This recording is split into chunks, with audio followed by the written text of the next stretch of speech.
Well, good afternoon. It's an absolute pleasure to be here. I did not know about the University of Peace until my visit to this country was scheduled. And it's a very inspiring mission that this place has, given by the Secretary-General. Really inspiring. But before I just share a little bit about my journey and a few issues about nuclear matters, can I just get a bit of an understanding as to where in the world you're from? So those that are from Latin America, who's from Latin America? Okay, I was told that it was a small percentage. That is interesting. Those that are from, thank you, Marion. Those that are from East Asia, okay. South Asia, we'll put South Asia in with East Asia, okay. Eastern Europe, none from Eastern Europe. What's your country then? Okay, where East meets West of Europe, that's right. Western Europe, North America, Western Europe, okay. North America, right, and Australia. Oh, come on. Oh! And who have I missed out? What's your region, ma'am? Central Asia. One of the stands? Which one? Kazakhstan? Uzbekistan. Okay, wonderful. And anybody else I've missed out? From Africa?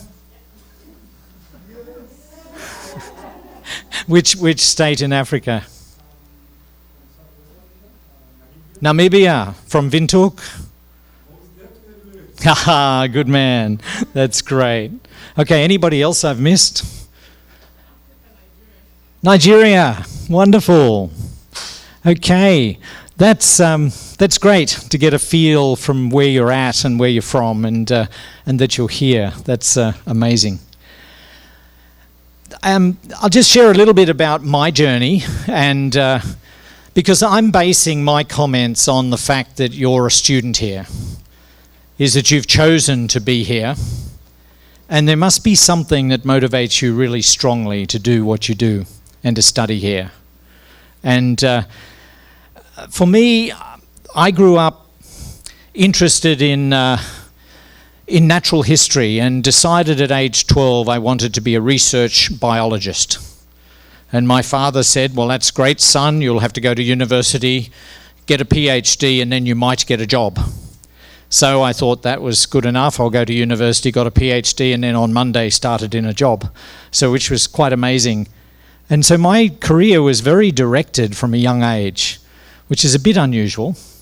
But I've got to tell you that from that point on, things changed dramatically.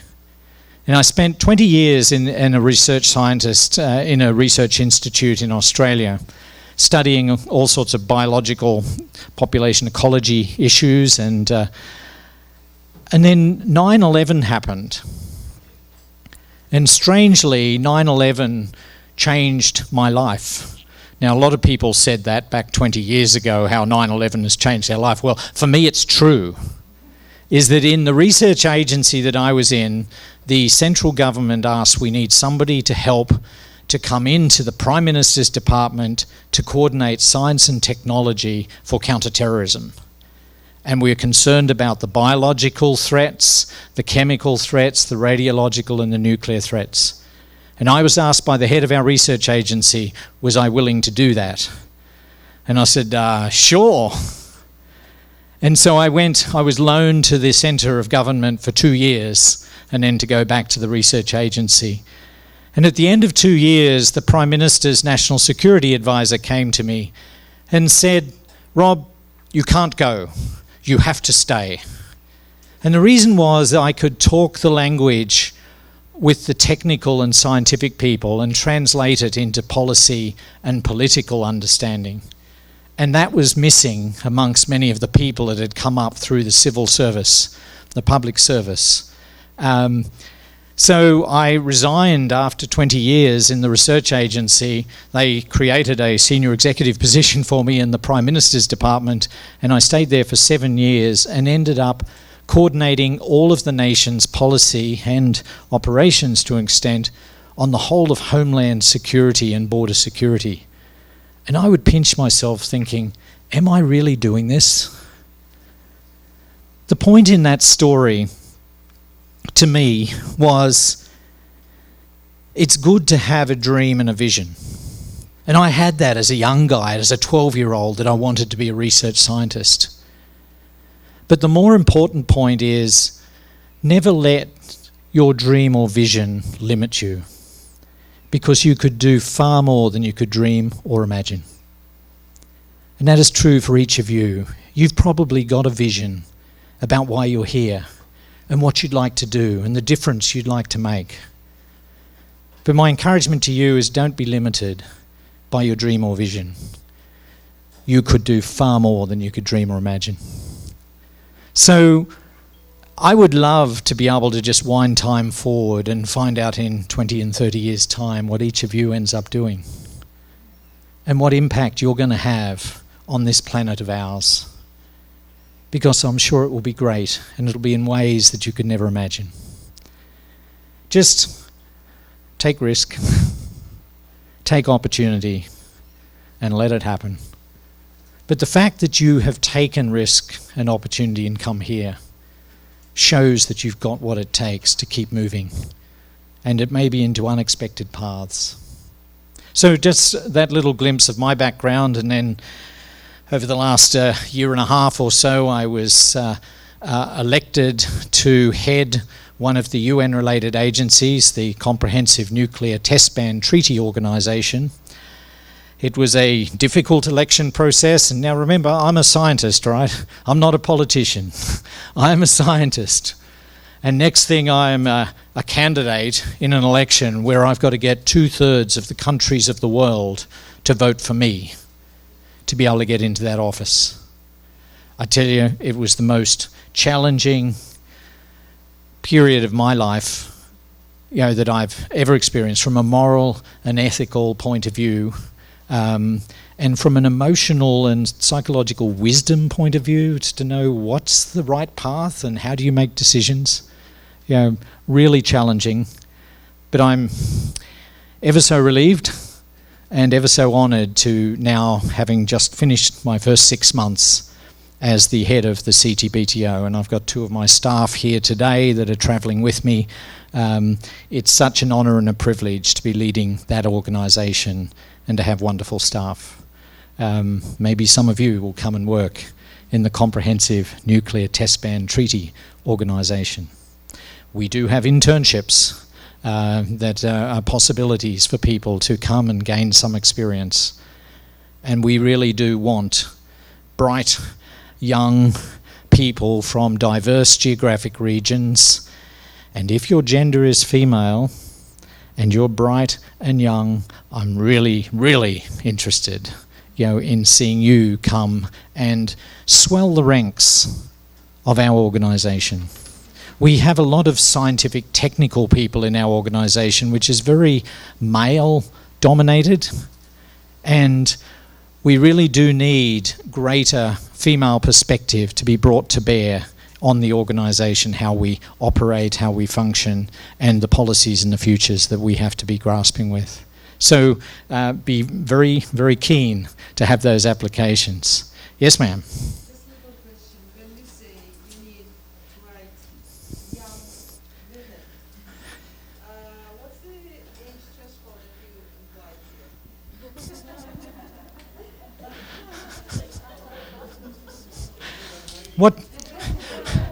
What do you think it should be? No, you tell me, because I'm really concerned, and I'm going to write my master thesis on ageism in education. Is that right? Yeah, Oh, wow. I'm wondering if I have a chance, or your criteria is too high for me. And I'm not alone here, yeah, by the way. Several people over 50. Several people over 50. Wow. Well, I'm certainly very pleased that you're looking at ageism. I think that's a good thing to look at. I must say that we have quite a few people who are older of age, but there's Probably the dominant, I haven't looked at our demographic age split in the organisation to see what it looks like, but it's probably mid-career is where the most dominant age group is. Now, I will answer your question, but the organisation is not a career organisation. So people come and it's a 7-year maximum term that people can have. And that's because it's not a career organisation, they should move on to some other opportunity in their life. I have the ability as Executive Secretary to make decisions for exceptional extension that people could stay longer.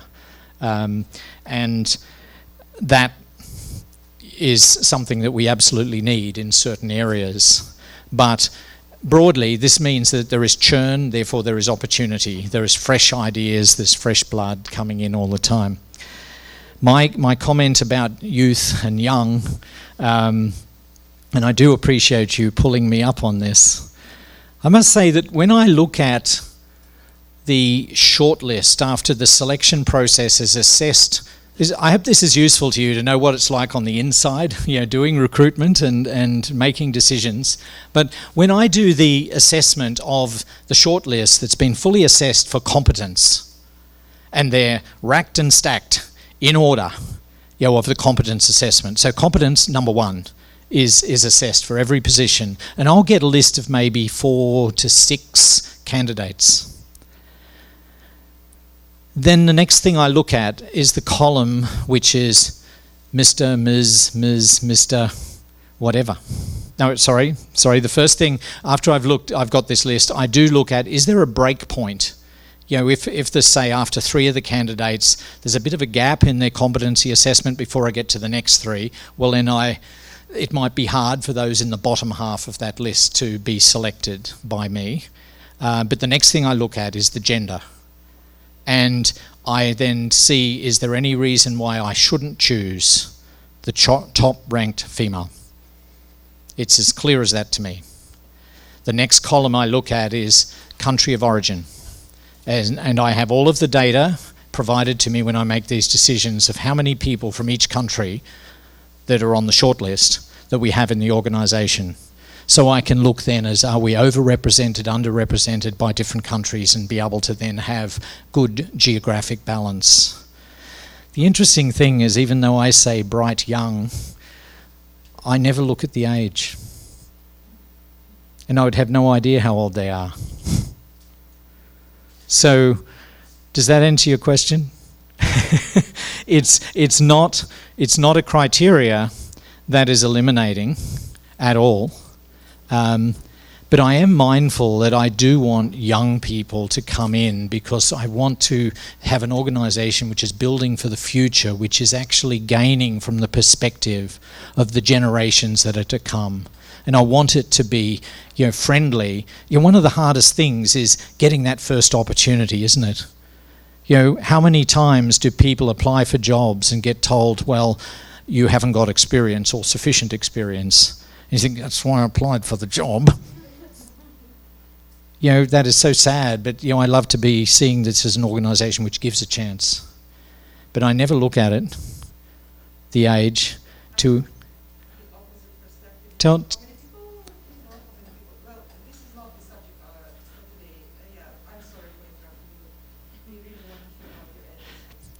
Your apology is not accepted. I'm very pleased that you interrupted, and that's an important issue. Love to talk to you more about it as well. But the lady behind.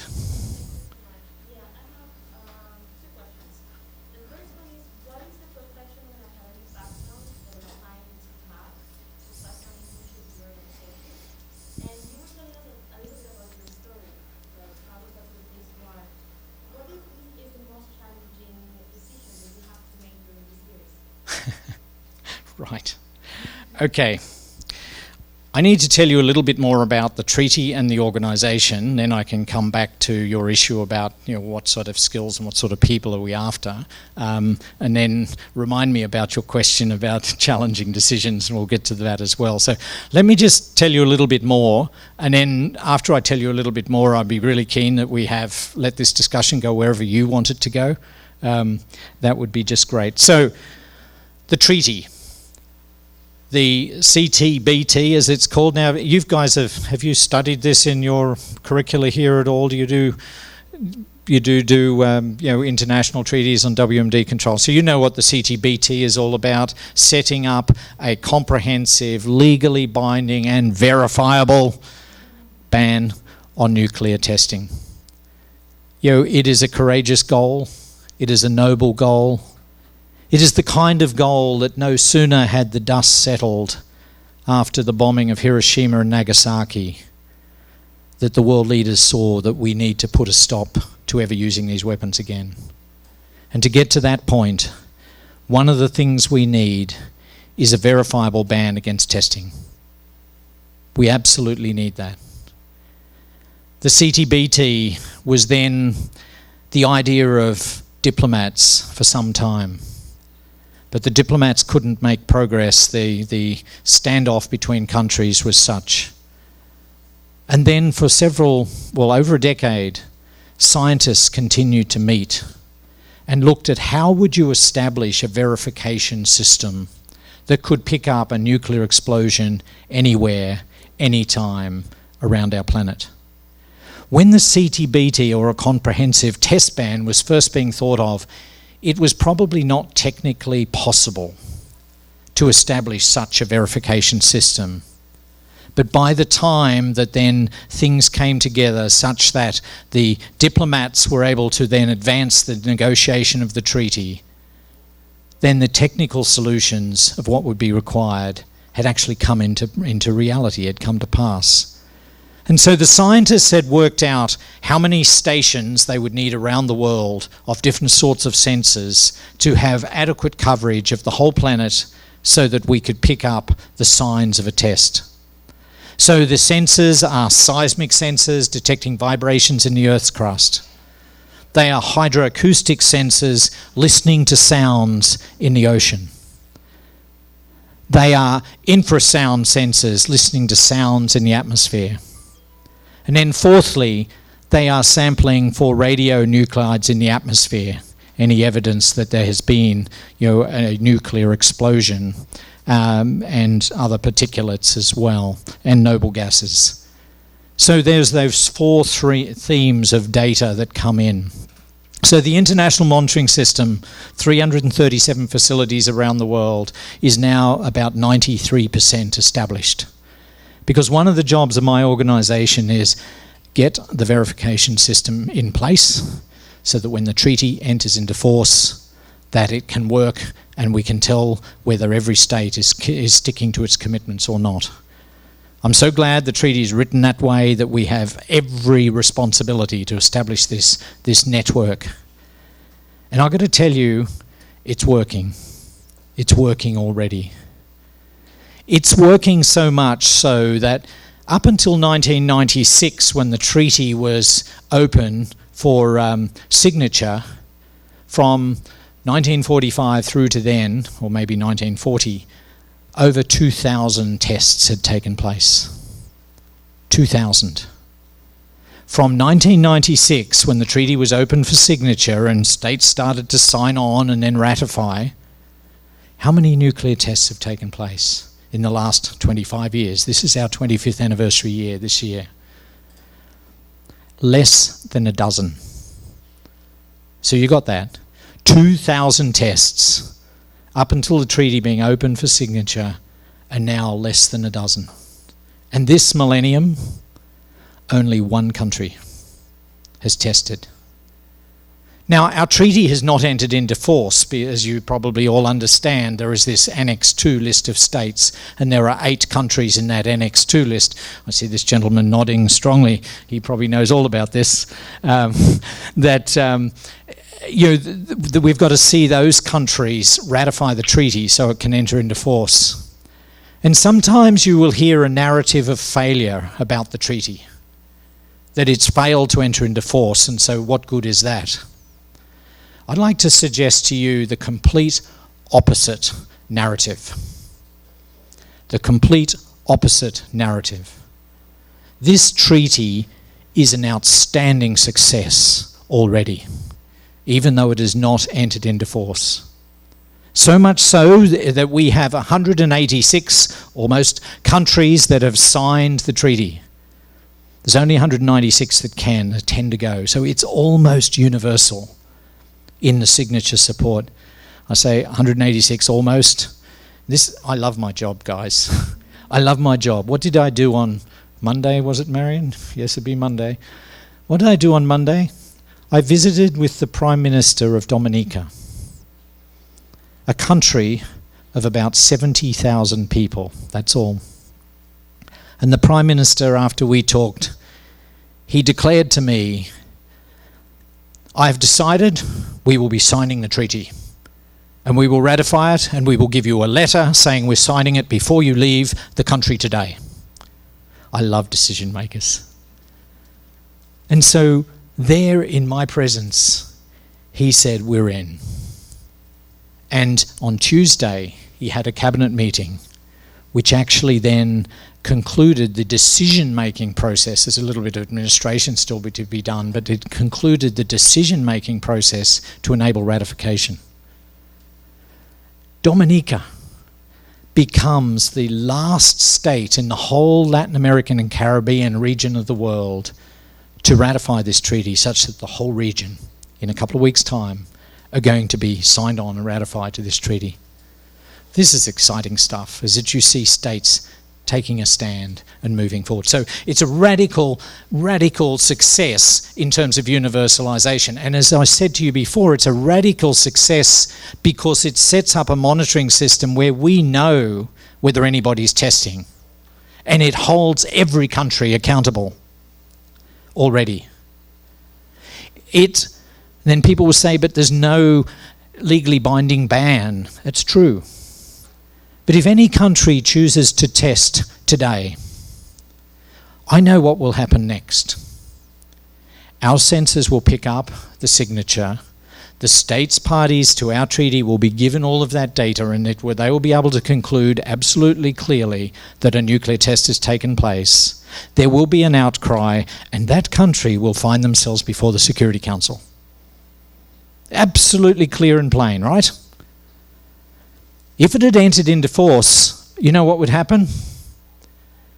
The data would be collected, be shared with all the states would look at it, they'd conclude it was a nuclear test, there would be outrage, and that country would find themselves before the Security Council. Oh yes, but they've broken some international law as well. There's a difference. And oh yes, we can actually send teams of people in to do on-site inspection if the treaty is entered into force. Without that, we can't. But you see, the outcome is still a benefit to peace and security and to all mankind. So I am not despondent that it has not entered into force, although I give my every ounce of energy towards that goal. It's still already a success. You see why I don't buy into the failure narrative. You know, this makes a difference now. So the kinds of people that we have in our organisation are a lot of technical people, engineers and scientists of all sorts of disciplines that enable us to set up those stations all around the world, to work with that data, a lot of IT people, and the communications that's required. We have legal people, we have international relations people, we have biologists. How did that happen? We have all sorts of people of different background and training. We have quite a lot of people that have been diplomats and then come and work in the organisation. So our need, we have communication specialists. Our need is very broad.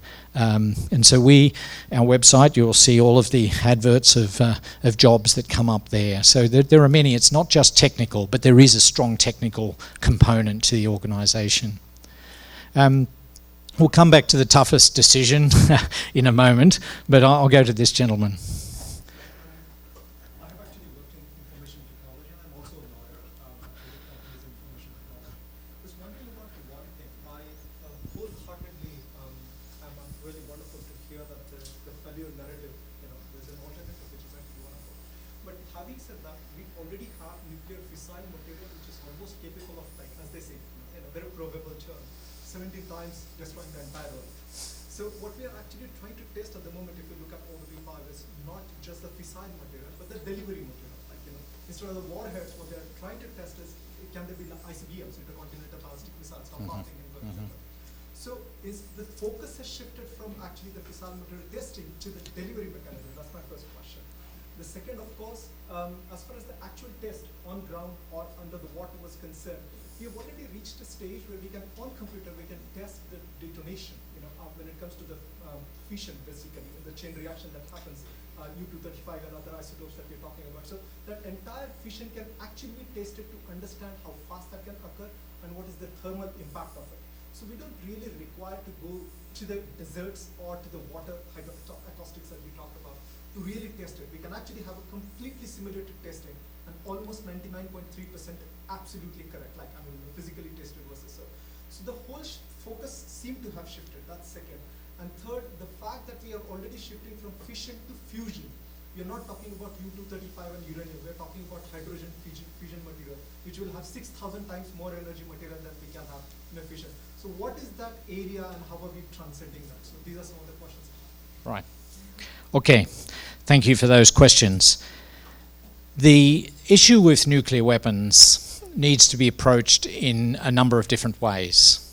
If our goal is, and I say it should be, that we have a world without nuclear weapons, then how do we get there?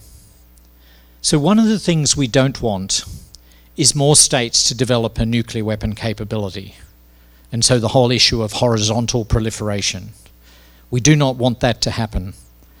Now that happens either through the technology to enrich material, nuclear material to produce such weapons, and the access to the technology of how to design a weapon.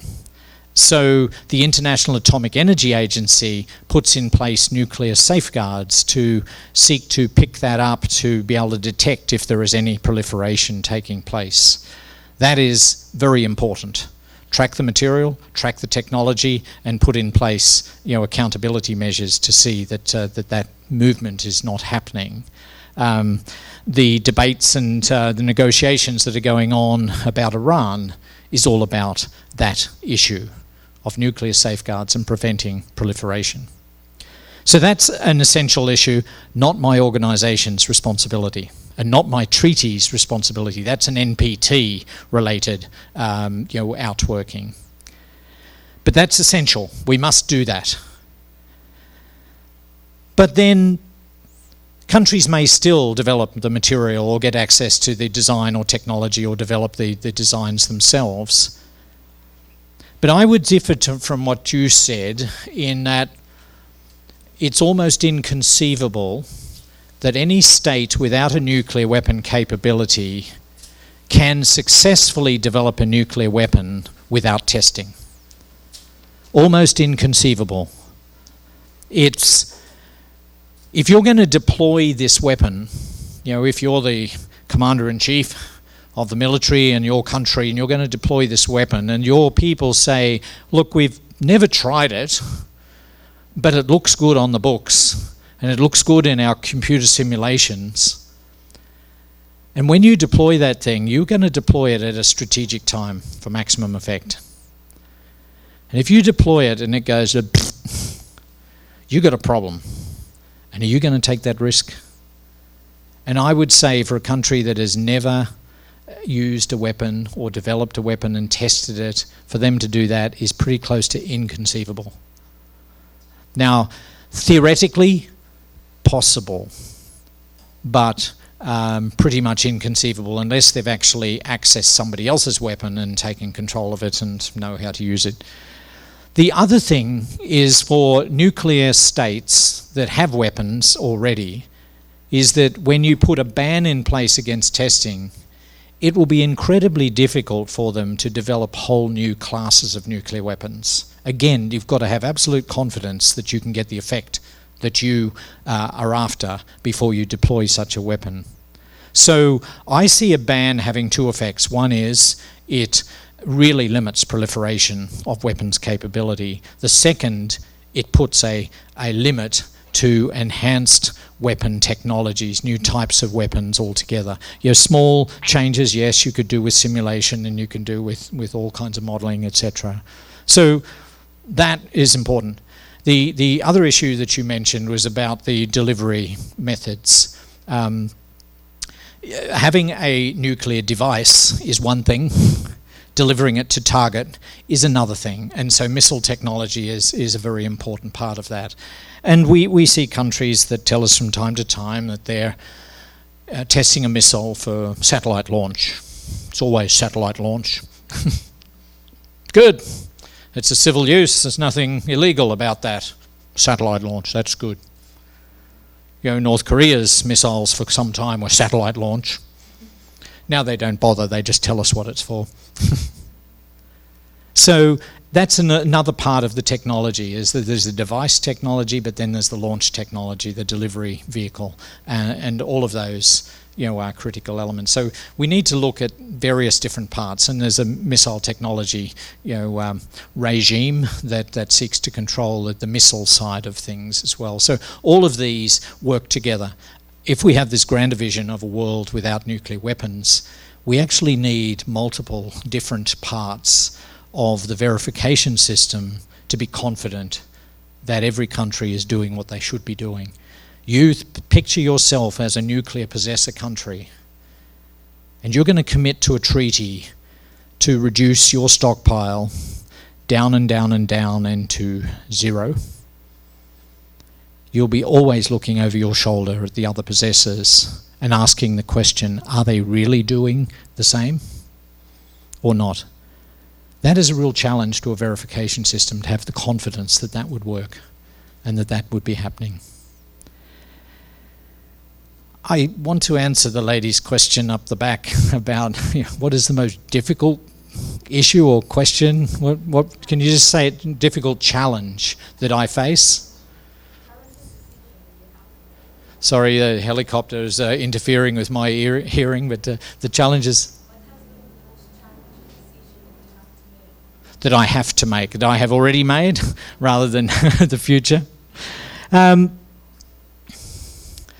most challenging decision.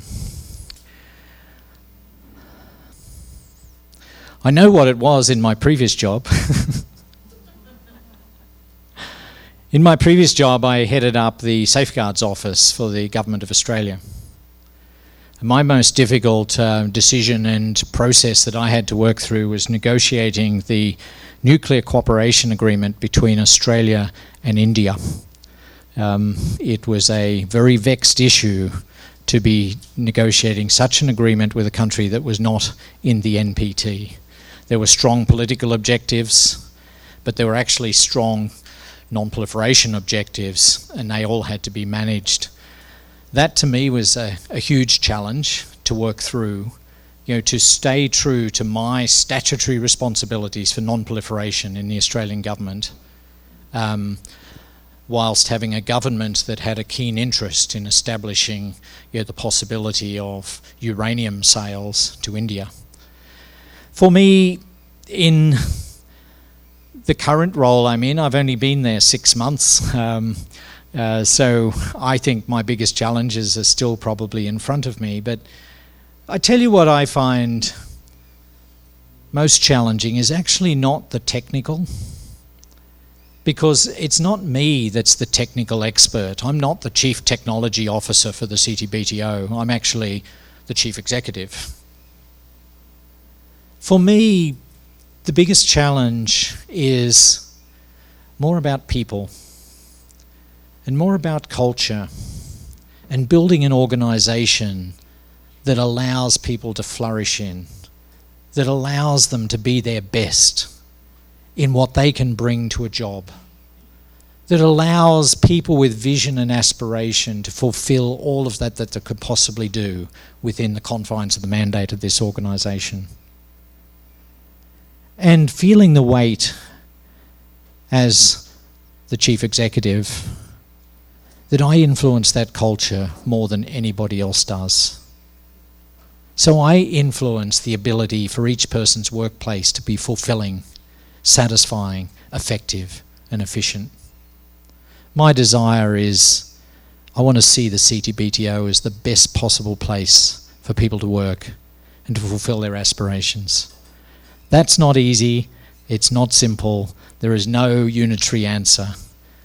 But that's what I wrestle with probably the most, is that side of it. Thank you.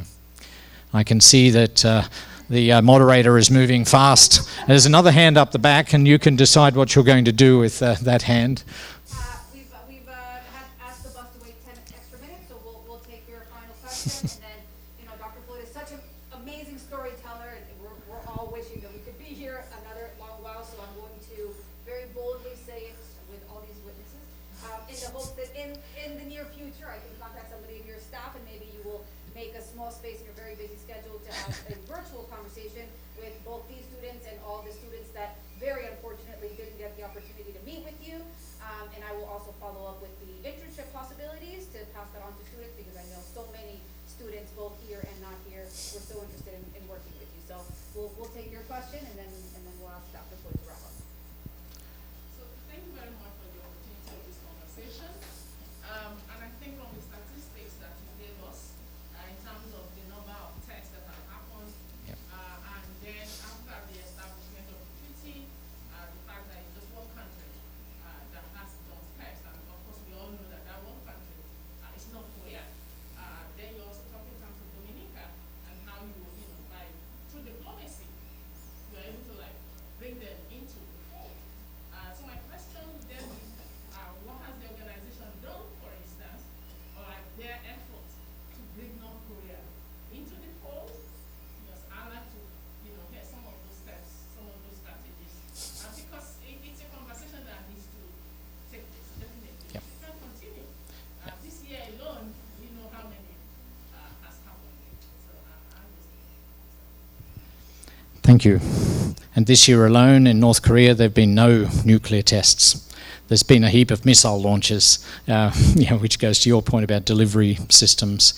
Fortunately, no nuclear tests. But some might say, because the last test they did was so much greater in yield than any of the tests they did before, that they might think they don't need to do any more tests, and that could well be true. So that's not an indicator of comfort and success that they're not testing in the last 4 years. What are we doing about North Korea to bring them into the fold? A couple of things I would say. North Korea are not very easy to engage with. Very limited engagement is possible. We have some ideas and some plans of engaging, because there are eight countries in Annex 2. North Korea is one of them, and we're developing plans for every one of those 8, different plans, because different countries, different context, as to see how could we influence and how could we move this conversation on. And we've got some plans as to how we can engage with North Korean people, not in Pyongyang, because getting into Pyongyang is probably impossible for me. In fact, it is impossible, not just for me, but for almost everybody, because the borders are being closed. But there are North Koreans elsewhere, and we're aiming to try and establish conversation with them, because I really want to hear from them, and not just from my thoughts about what they should be thinking and doing. But I think that there is a proposition for North Korea that signing on to this treaty and ratifying it would actually improve their security. And that is a proposition that I'd be very, very keen to present to them. The second and final thing that I'll say before wrapping up, you can have an international treaty in place that's legally binding, and it will never stop a country who chooses to break it from breaking it. It doesn't make any difference. If Kim Jong-un, or his father before him, chose to go down the path of a nuclear program, you can have whatever international treaties you like, but it won't stop them, if that's what they determine to do. So the fact that North Korea continues to test is not actually a statement about the ineffectiveness of the treaty. That's just what states do when you look at various times that states depart from legal norms and frameworks. So that's a recognition, that's where they're at, and for various of their own calculus, they thought it was a good idea. I would love the opportunity to suggest to them that there's some other good ideas. Can I just finish with one short story. And that is that on the day that I started in this job, it was the 1st of August last year.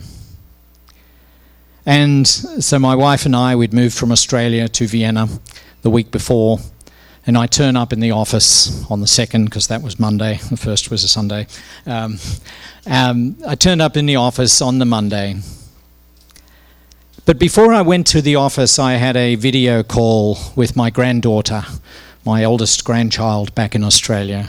She was turning 6 on the 1st of August. And on the video call, she's dressed in this ballerina, fairy type outfit, and she's spinning around and dancing and was without a care in the world. And I'm starting to head the organisation to establish a comprehensive ban on nuclear testing. And my heart was, I want Becky to be able to continue to dance without a care in the world, because I've done a good job. That's the difference I want to make. And to each of you, see what difference you want to make, and you go for it.